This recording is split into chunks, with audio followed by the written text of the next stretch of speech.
Anugerah dan damai sejahtera daripada Allah Bapa dan dari anaknya Tuhan Yesus Kristus kiranya menyertai kamu sekalian. Shalom bagi kita semua.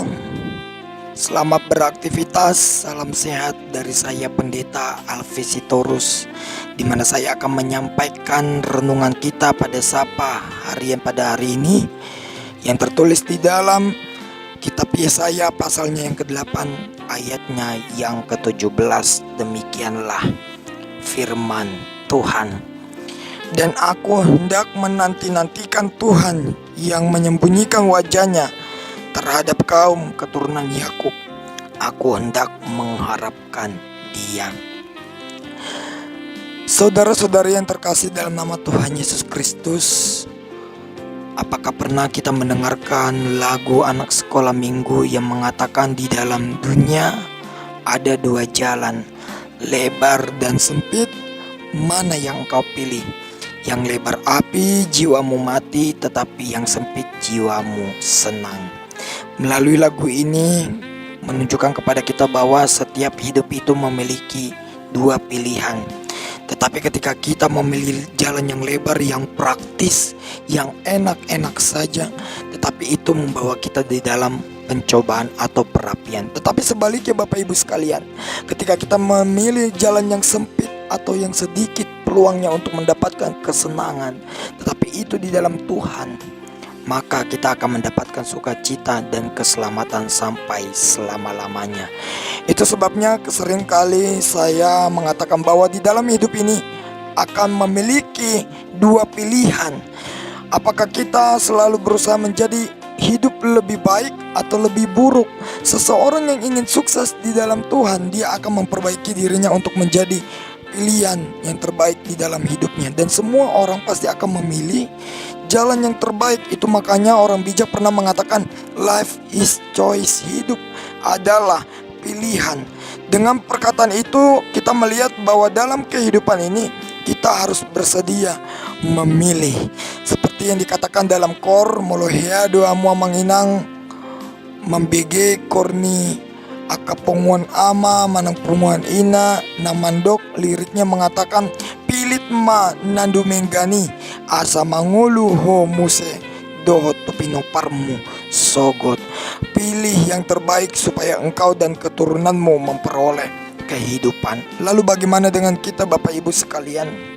Banyak sekali kita tidak memilih jalan yang baik, dan itu sebenarnya ada dampaknya bagi keluarga kita masing-masing. Tetapi ketika kita boleh memilih jalan yang terbaik, dan itu akan berdampak baik juga kepada anak-anak kita. Jalan yang terbaik itu seperti apa?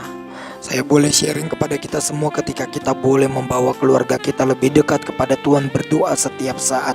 Sebelum bangun, sebelum tidur, setelah bangun tidur, kita ajak berdoa keluarga kita. Itu juga bisa menjadi pilihan hidupmu yang terbaik. Karena semua karakter iman, kualitas iman keluarga kita yang akan datang, mereka akan menirunya. Hal-hal yang baik apapun yang kita boleh terapkan di dalam keluarga kita masing-masing.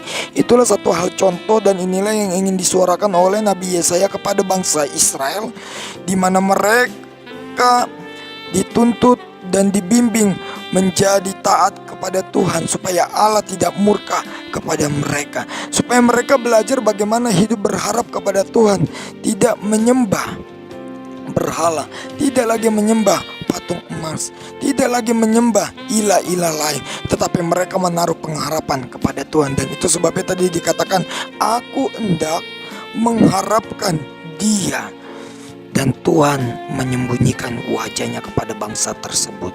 Saudara-saudari yang terkasih dalam nama Tuhan Yesus Kristus, mengapa Tuhan menyembunyikan wajahnya kepada bangsa Israel? Karena mereka tidak lagi berdoa kepada Allah, karena mereka tidak lagi taat dan setia kepada Tuhan. Tetapi Nabi Yesaya secara keras melalui nats ini mengatakan bagaimana bangsa Israel itu harus setia dan selalu menaruh pengharapan kepada Tuhan. Begitu juga dengan kita pada saat ini di masa PPKM, kita diajak untuk selalu berpengharapan hidup menjadi lebih baik lagi.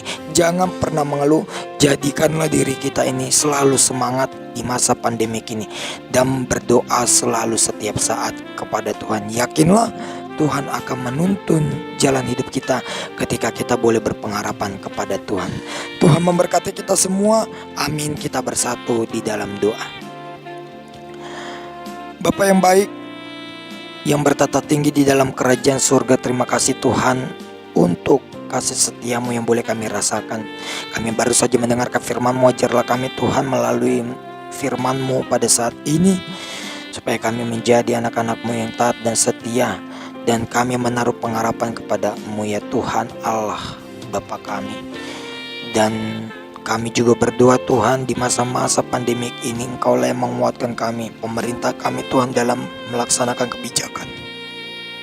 Kami juga rakyat Indonesia ini Tuhan boleh sehat, boleh kuat Tuhan, mengalami pandemik yang saat ini telah melanda dunia ini Tuhan. Ajarlah kami Tuhan untuk selalu berdoa kepada-Mu, sehingga apapun yang kami boleh lakukan dapat berkenan di hadapan-Mu. Kami adalah manusia yang tidak luput dari dosa, tapi kami yakin dan percaya Engkau menghapuskan dosa-dosa kami agar kami semakin layak menerima berkat-Mu. Terimalah doa dan permohonan kami hanya di dalam anak-Mu Tuhan Yesus Kristus kami berdoa dan mengucap syukur. Amin.